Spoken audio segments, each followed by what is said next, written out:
Hello बच्चों, let's read the question. The question says, Statement 1. During electrolytic refining, the pure metal is made to act as anode and its impure metallic form is used as cathode. Statement 2. During the Hall-Héroult electrolysis process, purified Al2O3 is mixed with Na3AlF6 to lower the melting point of the mixture. तो हमको बताना है कि ABCD में से कौन सा यहाँ पे ऑप्शन सही है. ऑप्शन ए बोल रहा है स्टेटमेंट 1 तो इनकरेक्ट है बट स्टेटमेंट 2 करेक्ट है. ऑप्शन बी बोल रहा है बोथ स्टेटमेंट 1 और 2 are incorrect. Option C statement 1 is correct but statement 2 is incorrect. And option D both statement 1 and statement 2 are correct.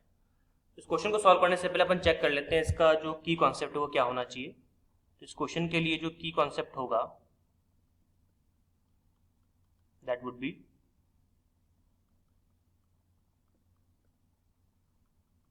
electrolytic refining and Hall-Héroult process. Hall-Héroult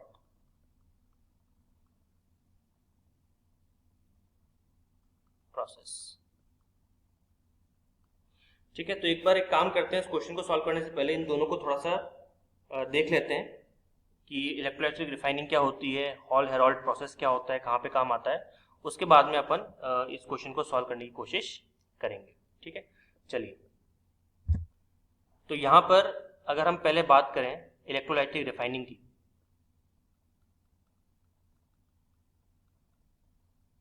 electrolytic अगर हम refining की बात करें तो इसका यूज करते हैं ऑब्वियसली बात है मेटल्स को प्योरीफाई करने के लिए. अगर कोई भी ऐसा मेटल है जो नॉर्मल मेथड से प्योरीफाई नहीं हो पा रहा है तो अपना टाइम बचाने के लिए और इम्प्योरिटीज को मैक्सिमम एलिमिनेट करने के लिए हम लोग इलेक्ट्रोलाइटिक रिफाइनिंग का यूज़ करते हैं. इसका सेटअप अगर हम देखें तो सेटअप कुछ इस तरह से होता है. इसका आपके पास एक बीकर होता है और इस बीकर के अंदर हम लोग यूज़ करते हैं एक मेटल जो कि इम्प्योर होता है इस तरह से, और एक और इसके अंदर हम लोग यूज करते हैं दूसरी मेटल की स्ट्रिप जो कि प्योर होती है. प्योर का मतलब उसके अंदर इम्प्योरिटी नहीं होती. इस तरह से ये सॉलिड होता है बिल्कुल प्योर. इन दोनों को आप कनेक्ट कर दीजिए एक कंडक्टिव वायर से और एक बैटरी से. बैटरी बोल लीजिए या फिर इलेक्ट्रिक सोर्स बोल लीजिए, एक ही बात है. तो ये इस तरह से हो जाएगा कुछ, राइट.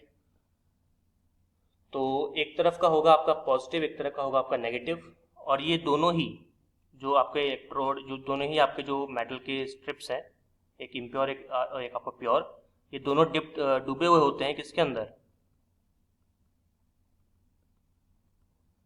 इलेक्ट्रोलाइटिक सॉल्यूशन में.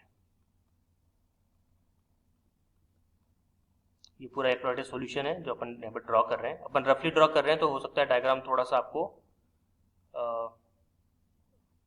अरेंज ना लगे, लेकिन कोई बात नहीं, हमको समझने के लिए काफ़ी है ये.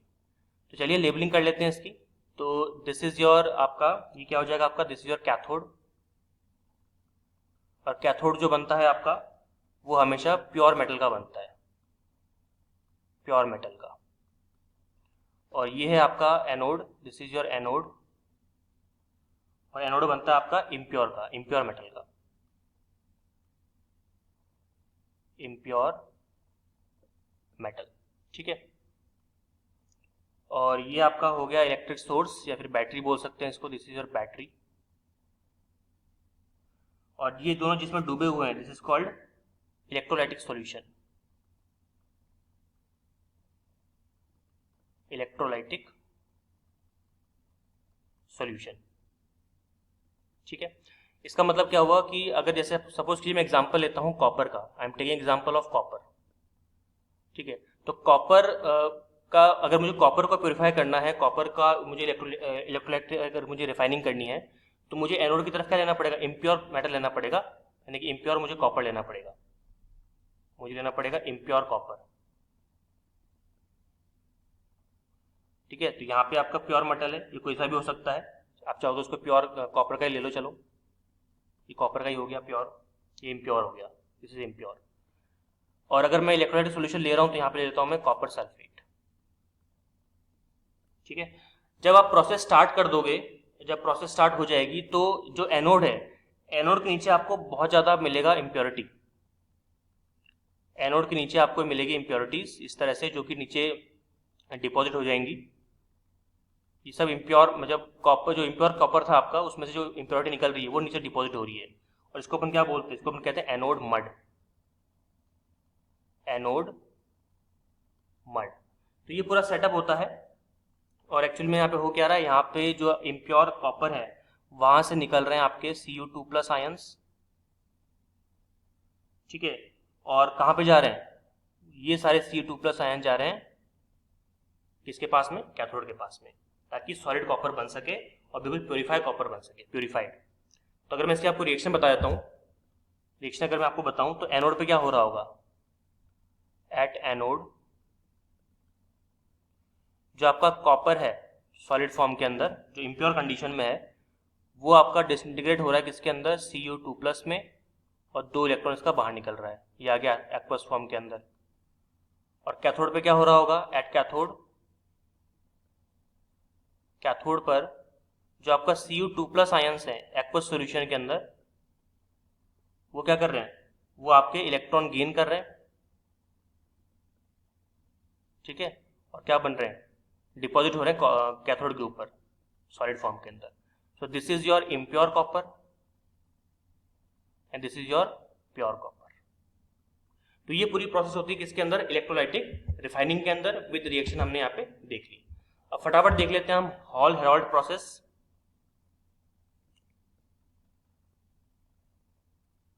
Hall Herald process, HEROULT, hall Herald process. देखिए हॉल हेराल्ड प्रोसेस का हम लोग यूज करते हैं फॉर दी एक्सट्रैक्शन ऑफ आपका एल्यूमिनियम,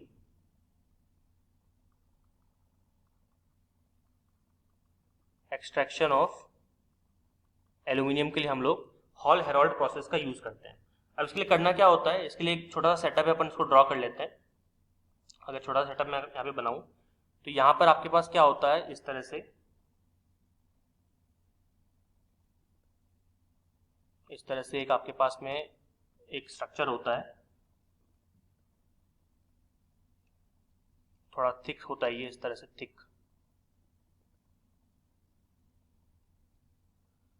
इस तरह से हाथ से बना रहा हूँ तो इसलिए हो सकता है स्ट्रक्चर थोड़ा सा आपको टेढ़ा मेढ़ा लगे, तो थोड़ा सा मैनेज कीजिएगा। ये आपका स्ट्रक्चर है जिसको अपन बेस कह सकते हैं, ये बेस हो गया आपका। और इसके अंदर हम लोग डालते हैं इस तरह का सेटअप,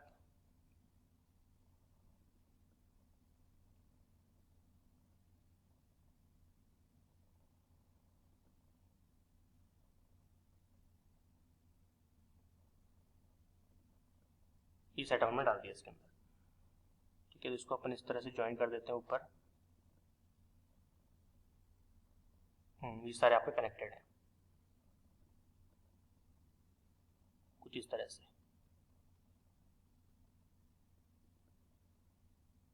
तो इसको अपन इस तरह से ड्रॉ कर लेते हैं, ऐसे ऐसे। ये सब क्या है मैं आपको अभी बताता हूँ, जस्ट अ मिनट।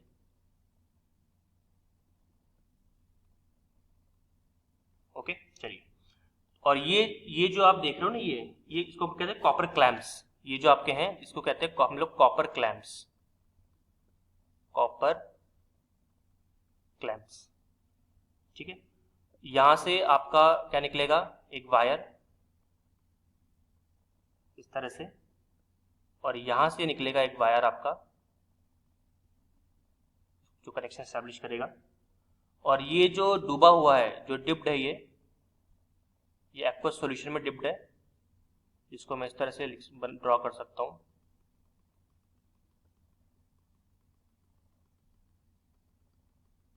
ऐसे अपन इसको ड्रॉ कर सकते हैं। और कंप्लीटली जो कॉपर क्लैम्प्स है ये पूरे सॉल्यूशन में डूबे हुए हैं, इस तरह से इसको ये मतलब डुबाया गया है कि नीचे पूरा डूब ना जाए, लटके रहे हैं ना, इस तरह से। और ये क्या है, ये आपका इसके अंदर क्या डूबा हुआ है, किसके अंदर डूबे हुए हैं, इसको अपन कहते हैं हम लोग मोल्टन Al2O3। इसके अंदर है, इसके अंदर जो डूबा हुआ है, जिसमें ये डूबे हुए हैं, दैट इज मोल्टन Al2O3। और साथ में क्या मिला हुआ है इसके अंदर आपका, इसको हम कहते हैं क्रायोलाइट Na3Al(F6), ठीक है, क्रायोलाइट। ये कार्बन की लाइनिंग है आपकी, कार्बन लाइनिंग बोलते हैं इसको, कार्बन लाइनिंग, जो कि किसकी तरह वर्क करेगी, कैथोड की तरह, ये कैथोड की तरह वर्क करेगी, ठीक है। इसके अलावा इसके जस्ट नीचे ऐसे यहाँ पे क्या होते हैं आपके पास, ये जो नीचे आप देख रहे हो नीचे, ये आपके पास में मोल्टन एल्यूमिनियम, मोल्टन एल्यूमिनियम। और ये जो आप देख रहे हो, ये इसको अपन कहते हैं कार्बन एनोड, ये कार्बन का बना हुआ है तो ये एनोड हो गया, कार्बन एनोड बोलते हैं इसको। तो ये पूरा जो सेटअप आप देख रहे हो, ये हॉल हेराल्ड प्रोसेस के अंदर हम लोग यूज करते हैं, ठीक है। और इसमें जो रिएक्शन होती है वो अपन चेक कर लेते हैं कि अपन हॉल हेराल्ड प्रोसेस के अंदर एक्सट्रैक्शन ऑफ एल्यूमिनियम कैसे करते हैं, एल्यूमिनियम कैसे निकालते हैं, वो भी प्योर कंडीशन में। तो नेक्स्ट पेज पे करता हूं मैं। अगर हम यहाँ पे रिएक्शंस देखें इस प्रोसेस की, तो देखिए अपने पास में क्या है, अपने पास में है क्रायोलाइट यानी कि Na3Al(F6). तो ये जो है अपने आप को डिसोसिएट करता है, डिसइंटीग्रेट हो जाता है किसके अंदर, 3NaF के अंदर, और साथ में क्या देता है आपको, Al(F) आपका 3, ठीक है। Al(F3) जो है आयनिक कंडीशन में अपने आप को डिसोसिएट करता है Al+3 और साथ में 3F-, ठीक है। ये सॉल्यूशन में हो रहा है पूरा, ठीक है।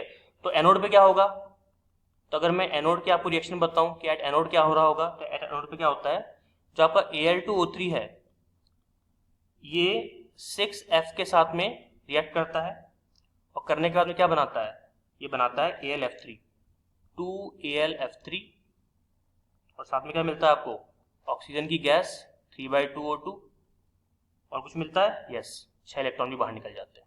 अब एनोड है तो ऑब्वियसली बात ऑक्सीडेशन होगा तो इलेक्ट्रॉन बाहर निकलेंगे। और अगर मैं कैथोड की बात करूं तो कैथोड पे क्या हो रहा होगा, तो कैथोड की अगर बात की जाए तो कैथोड पर जो आपका ये Al+3 है, 2Al+3, ये Al+3 जितने भी इलेक्ट्रॉन ये निकालता है एनोड, उसको गेन कर लेता है, और गेन करने के बाद में किस में कन्वर्ट हो जाता है, प्योर Al सॉलिड के अंदर। तो इस तरह प्रोसेस से आप क्या कर सकते हो, इस प्रोसेस से आप एल्यूमिनियम को प्योर फॉर्म में एक्सट्रैक्ट कर सकते हो, ठीक है। तो हमने दोनों प्रोसेस को बहुत ही अच्छे से देख लिया है। अब हम चेक करते हैं कि क्या हम इस क्वेश्चन को सॉल्व कर पाते हैं कि नहीं कर पाते, ठीक है। चलिए देखते हैं, आ जाते हैं फर्स्ट पेज पे। देखिए स्टेटमेंट 1 क्या बोल रहा है इसके अंदर आपका, स्टेटमेंट 1 को अगर आप ध्यान से पढ़ेंगे तो स्टेटमेंट 1 बोल रहा है कि electrolytic during electrolytic refining the pure metal is made to act as anode and its impure metallic form is used as cathode, ठीक है। अब बताइए क्या ये स्टेटमेंट आपको कंप्लीटली रॉन्ग नहीं लग रहा है, क्यों, क्योंकि जब हमने इलेक्ट्रोलाइटिक रिफाइनिंग देखा तो हमने क्या देखा, एनोड हमेशा किसका बना हुआ है, एनोड आपका बना हुआ है इम्प्योर मेटल का। जैसे अगर मैंने ऐसे एग्जांपल लिया कॉपर का, तो आप देख सकते हो कि यहाँ पर जो है जो इम्प्योर मेटल है वो कॉपर है, कॉपर सल्फाइड हो सकता है, कॉपर ऑक्साइड हो सकता है, लेकिन वो है भी प्योर। इसका मतलब हम क्या बोल सकते हैं कि स्टेटमेंट 1 आपका कंप्लीटली क्या हो गया, रॉन्ग, ठीक है। इम्प्योर, प्योर की जगह क्या होना चाहिए था, इम्प्योर। स्टेटमेंट 2 पढ़ते हैं, during hall Herald electrolysis process purified Al2O3 is mixed with Na3Al(F6) to lower the melting point of mixture। बिल्कुल सही स्टेटमेंट है। यहाँ पे आप देखेंगे स्ट्रक्चर के अंदर भी, तो यहाँ पे मोल्टन Al2O3 के साथ में Na3Al(F6) मिलाया गया है, ताकि क्या हो सके, आप मेल्टिंग पॉइंट को लो कर सको, कम कर सको, ठीक है। तो कैन वी से कि यहाँ पर हमारा जो स्टेटमेंट 2 है करेक्ट है, बिल्कुल करेक्ट है। तो क्या हमारा स्टेटमेंट 1 इनकरेक्ट आ गया, यस। तो वी कैन से दैट कि ऑप्शन यहाँ पे सही होगा, statement 1 is incorrect but statement 2 is correct. So final answer is option number A. Hope you understood it well, all the very best.